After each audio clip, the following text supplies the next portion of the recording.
Our final speaker for the panel today is Edward J. Sullivan, Helen Gould Sheppard Professor of the History of Art at the Institute of Fine Arts and the Department of Art History, New York University. He is the author of more than 30 books and exhibition catalogs concerning art from the colonial era to the present in the Spanish, Portuguese, and French-speaking regions of the Americas. His recent publications include The Language of Objects in the Art of the Americas, published in 2007, and From San Juan to Paris and Back, Francisco Oller and Caribbean Art in the Era of Impressionism, published in 2014. This publication was supported in part by a grant from the Terra Foundation, I might add. Professor Sullivan is also the co-curator of the current exhibition, Impressionism and the Caribbean, Francisco Oller and His Transatlantic World, currently on view at the Blanton Museum in Austin, Texas. It will be seen as of October 2nd at the Brooklyn Museum before its final venue, the Museo de Arte de Puerto Rico in San Juan, January 2016. Please join me in welcoming Edward Sullivan.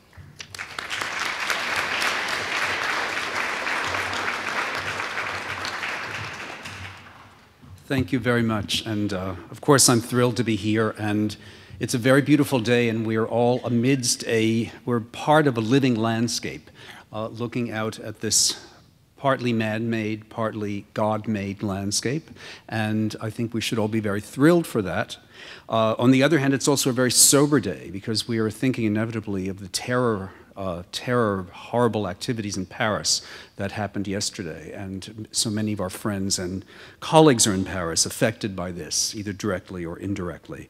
So with that in mind, I think it's very appropriate that we are here at a conference and within the context of an exhibition that looks at international cooperation, has to do with colleagues and friends from all over the hemisphere and from other parts of the world.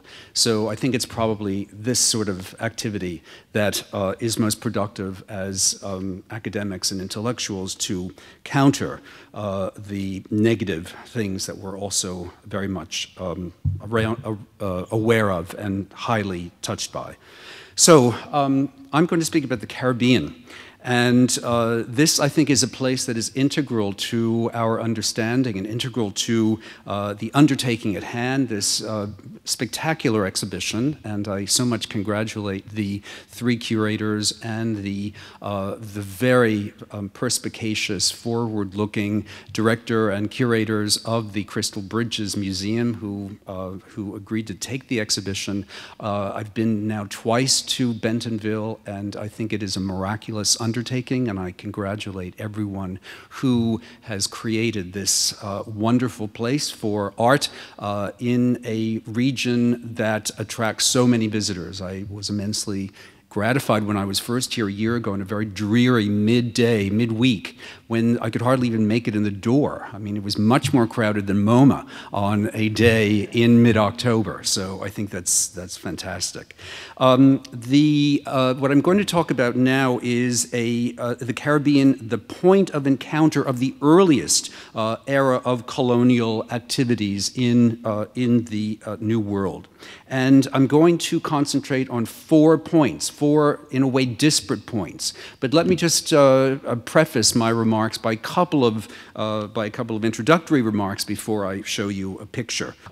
So I'd say that the exhibition picturing the Americas is indeed a landmark project. It is also one of the several recent indicators of a wider interest in the field of landscape art, and especially the phenomenon of trans-American or hemispheric approaches to scholarship in the field of the visual arts of the Americas in the long 19th and 20th centuries. The exhibition's sponsorship by the Terra Foundation is especially significant. This institution has become a leader in the reconceptualization of American art, in quotation marks, having promoted through this and other exhibition and book projects the ideas inherent in a hemispheric consideration of links between the nations. Yet I hasten, however, to note that this is not in any sense a facile case of Pan-Americanism, a syndrome that literary scholar Claire Fox has recently deconstructed in her book, Making Art Pan-American, Cultural Policy and the Cold War. The comparative approach and the integration of the visualities of the complex components of an American region relies on a consistently disrupted and reconfigured series of centers in the manner of the famous work by Uruguayan modernist Joaquin Torres Garcia, this map shown earlier by Georgiana Ulrich, which displays South America turned upside down, as you'll remember an hour or so ago. This approach does not privilege a single cultural capital, nor does it seek to exploit the system of multiple peripheries. In an empirical sense, we should note other parallel phenomenon that underscore this recent push to recalibrate Americanism in the arts. Examples range from the fact that the newly reopened Whitney Museum of American Art in New York is now preparing a solo show of Cuban-born geometric abstractionist Carmen Herrera, and the Whitney will, in addition, be a venue for the upcoming exhibition of the work of Brazilian artist Elior Tisica, currently in preparation by curators at the Carnegie Museum in Pittsburgh. 2 weeks ago, there was an opening at the Hunter College and the America Society's galleries in New York of an exhibition entitled Boundless Reality, Traveler Artists of Latin America from the Patricia Phelps de Cisneros collection, and the concurrent celebration of a major book edited by Catherine Manthorne of the same subject. Last month, an exhibition that I co-curated with Richard Asti of the Brooklyn Museum opened there after an initial showing in Austin, and will then, as PJ said, go to the Art Museum of Puerto Rico in San Juan. This exhibition is called Impressionism in the Caribbean, Francisco Oller and His Transatlantic World, and it grew out of this book that I published a year ago.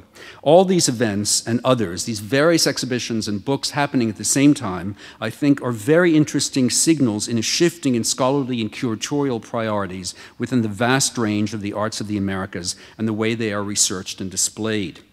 So, I entitled this talk Caribbean Landscapes of Desire, which is a similar title to the essay that I wrote for the catalog of this exhibition, and then subtitled it Learning from an Exhibition, but it should really be Learning from two exhibitions. My ruminations on the subject of the Caribbean for the essay that I wrote now a year and a half ago for the current catalog, as well as the 8 years that I spent working on the Caribbean in the 19th century, and then my teaching on the subject at the Institute of Fine Arts at NYU, and working with many of my students who were involved in this area, this place that I always call an aqueous continent without fixed borders, a place of transit, a place of transmission, a place of exchange of art, commodities, and bodies.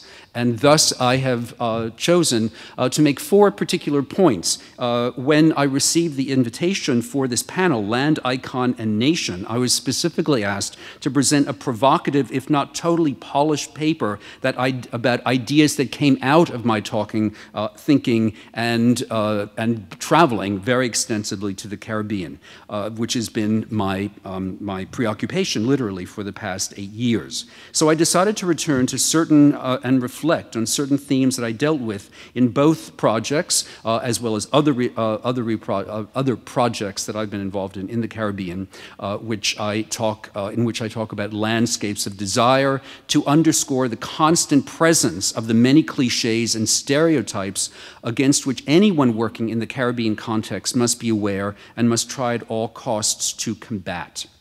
I'm going to present, as I said, 4 seemingly disparate, but nonetheless, I hope, related observations. They may at first glance seem to depart from the category of landscape painting strictly defined within the confines of this present exhibition.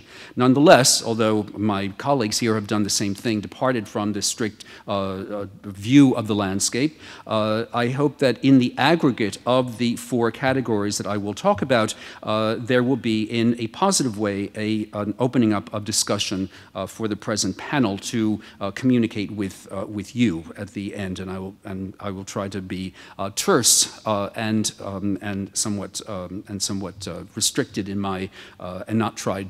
I know it's not a seminar of 2 hours, so I'm not going to talk for 2 hours. All right, the 4 categories are in a few words, the following. Category number 1 has to do with Haiti, the first nation in Latin America and the Caribbean to achieve independence within the wave of the first anti-colonial activism of the 19th century, to the first era of colonial and post-colonialism in the Americas, to which Ivo Mesquita, my colleague, and I'm very pleased to have heard his words last night, mentioned in his lecture. The importance of considering the art, in our case, landscape of Haiti, within our conversations of the 19th and 20th century art is, for me, critical.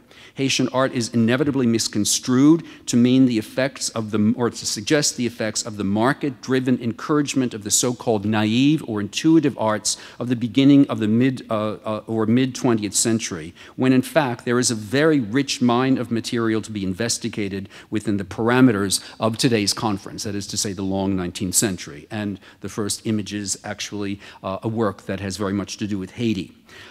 Category number 2 is maps as landscapes, especially in the colonial and colonialist context in the Caribbean, to accord with what my colleague Alberto just mentioned in his discussion of Mexican maps as landscapes.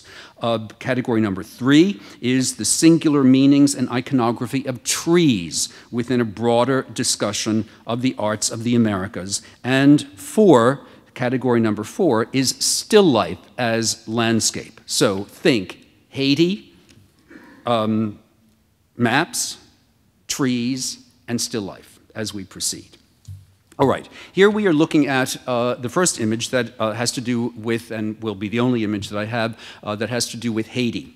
We're looking at a painting actually not by a Haitian artist, but by an artist of color from Guadeloupe, an artist Guillaume Latierre, a picture which is now in the collection of the National Palace in Port-au-Prince, a picture done in Paris in 1822, an enormously important year because it was the year, that year 1822 was the greatly expansive year of Haiti. Haiti took over the rest, that newly defined republic who had gained its independence from France in 1804. By 1822 is itself an imperialist power, taking over the rest of the island of Hispaniola. And the Guadeloupean artist Guillaume Latierre is here painting a picture that is an allegory of the Haitian Revolution. It's a picture that miraculously survived the earthquake, the devastating earthquake of January 2010, a work that was conserved at the Louvre, and here shows us this extraordinary painting, represents an allegory of the revolution and the overthrow of the French and the abolition of slavery, with Alexandre Pétion at the left, the mixed-race general from the south, and Jean-Jacques Dessalines at the right, the former slave born in Africa who represented the troops of the north.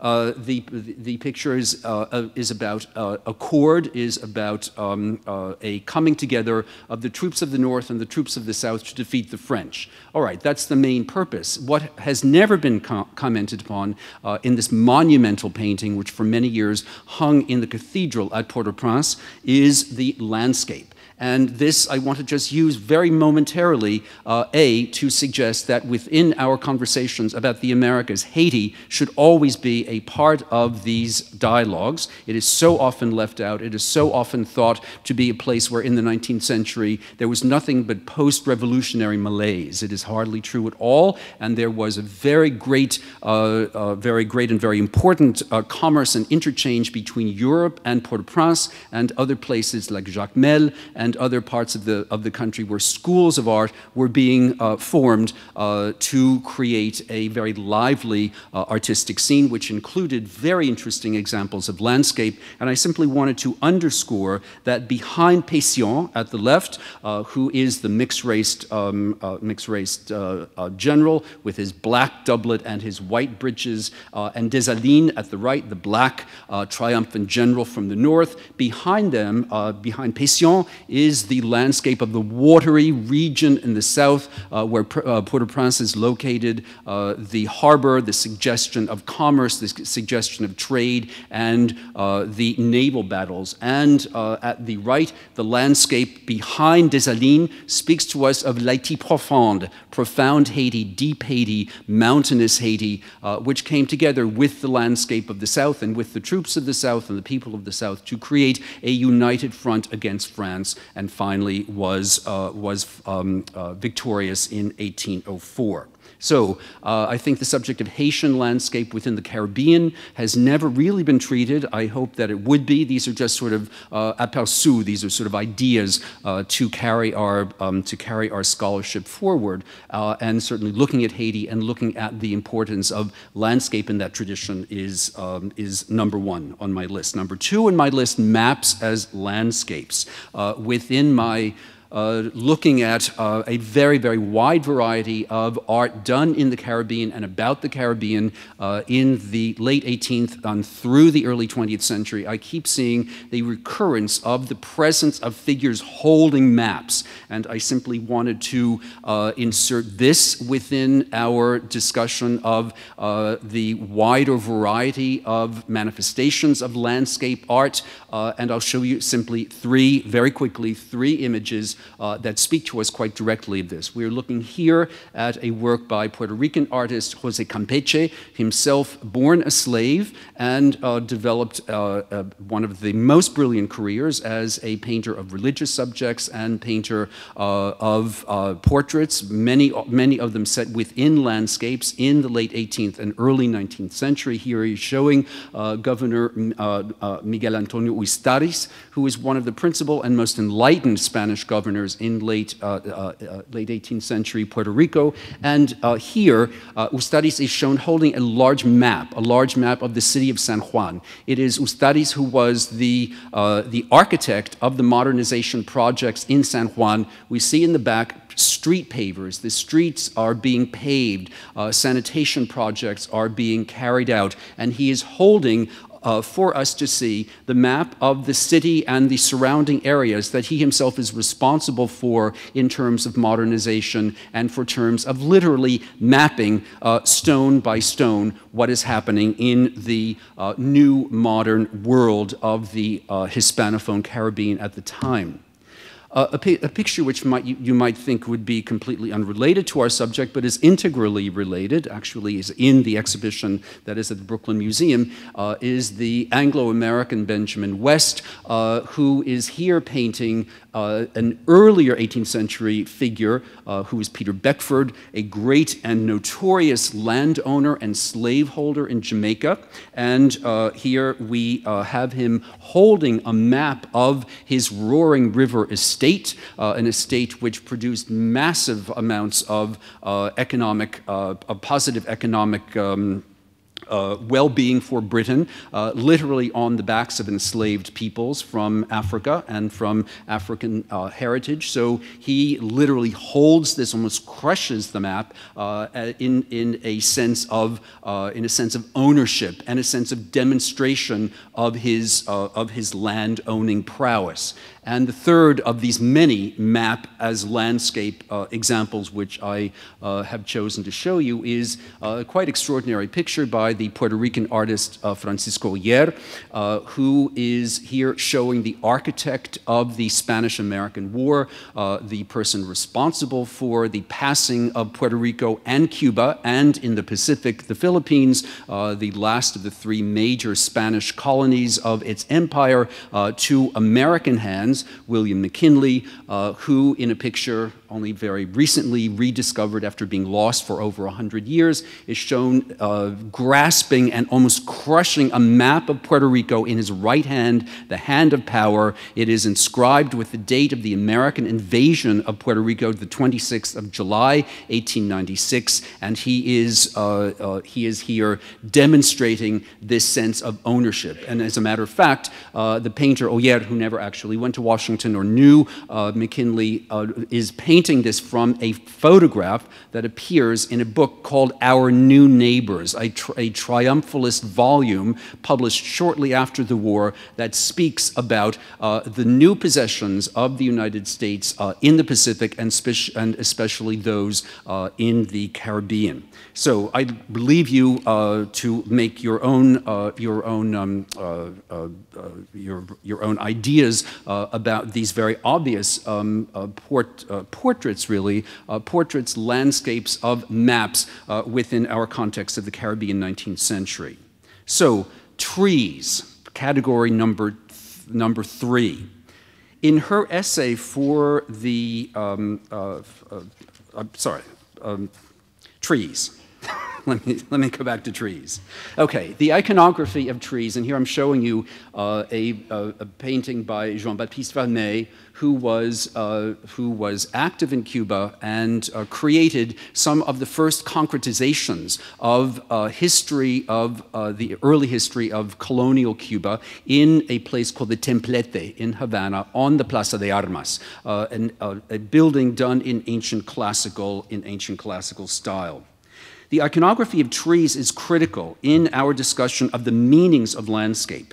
In French art of the 19th century, for example, just to take one instance that is so well known to us, or many of us, Gustave Courbet's great oak tree at Ornans, now in Philadelphia at the Academy of Fine Arts, which was inspired by a very well-known series of articles published in France in the 1850s about trees as significant for French nationhood.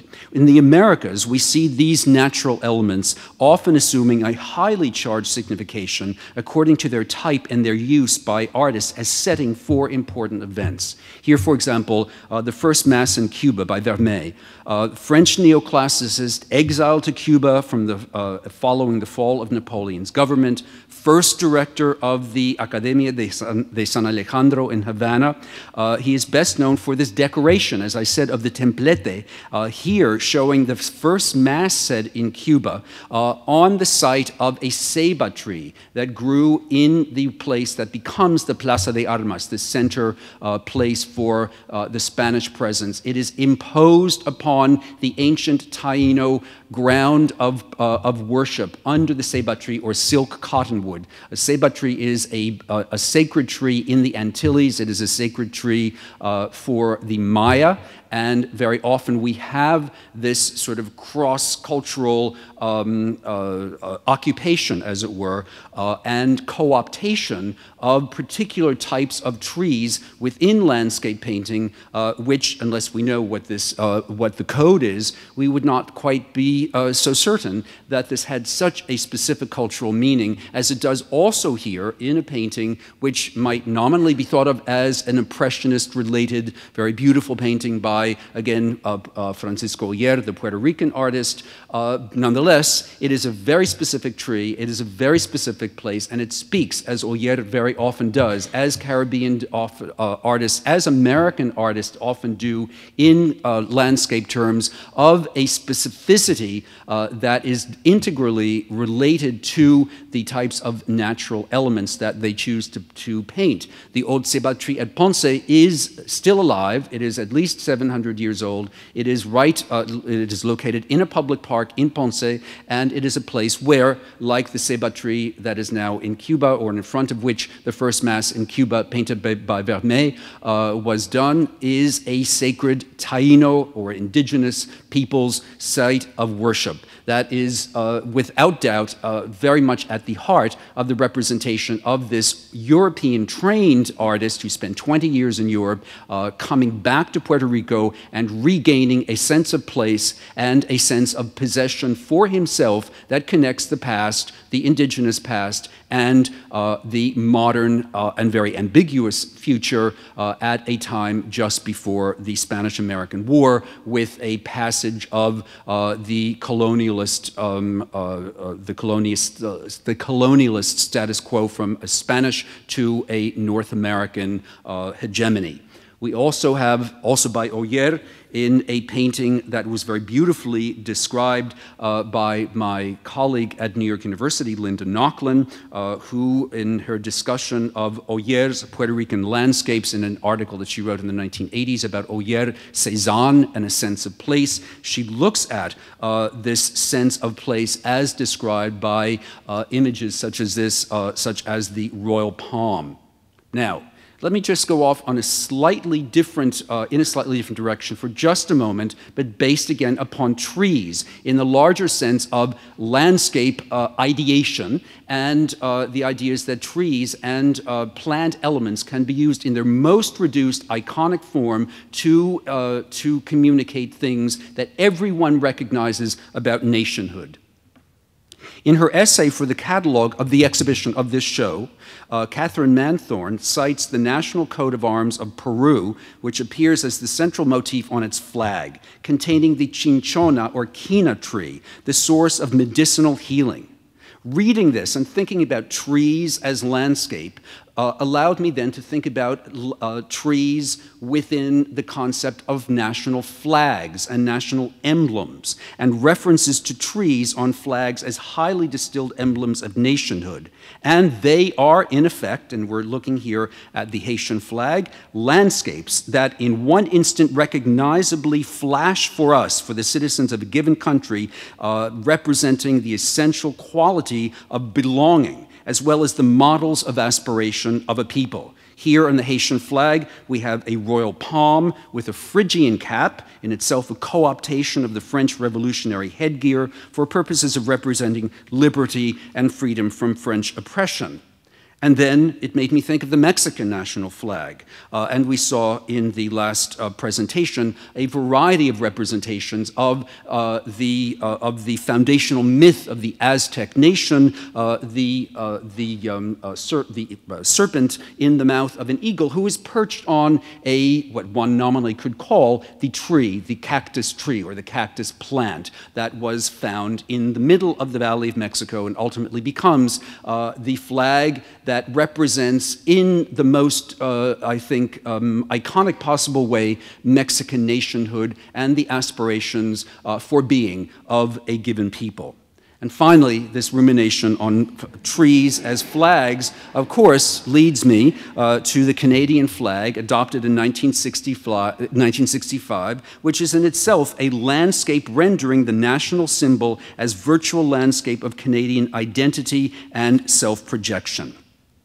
Finally, the last point I want to make in this series of, I hope, not too disjointed remarks, I hope that they all come together, is that of still life read as landscape. And I find I have chosen to end with two Puerto Rican examples, as I've been thinking a great deal about Puerto Rico lately, and they are Ramon Frade, a painter who is arguably the most significant artist of the turn of the century, the turn of the 20th century in Puerto Rico, and this has become, along with several key other works by Puerto Rican artists, icons for Puerto Rican national identity. Every Puerto Rican knows this painting, even if they have no idea who Frade is or what the title of it is. It is in every textbook. It is on popular products. Our daily bread, el pan nuestro, a jíbaro or country worker in the central cordillera of the country, is standing presenting to us, proffering to us the fruits, literal fruits of the earth, the daily bread, the plantains that are that is the stuff of the staple of the Puerto Rican diet. And finally, I think we can literally read landscapes here in a work such as a late painting by the artist we've seen a few moments ago, Francisco Yer, in his Pineapples of about 1912 or 1913, in which you can literally read the landscape with the artist's references to the mountains and the valleys of the country. But again, as in the painting by Frade that I just showed you, the fruits represent synecdoches of nationhood, eliding with traditional landscape to represent an inevitably compelling reading of a symbolic structure promoted by this artist. So thus, I think these four intertwining themes of trees and landscapes, of maps and landscape, also in the Haitian context, might serve to illuminate in a variety of ways, as all of the two other wonderful presentations that we've just heard have done, and taken the subject of this beautiful exhibition and folded it into a series of comments about land, icon, and nation in a way that has allowed us to take our thoughts beyond your brilliant curatorial work and make us think, stimulate us to think in areas that perhaps we might not have done had you not done this extraordinary effort. So thank you very much.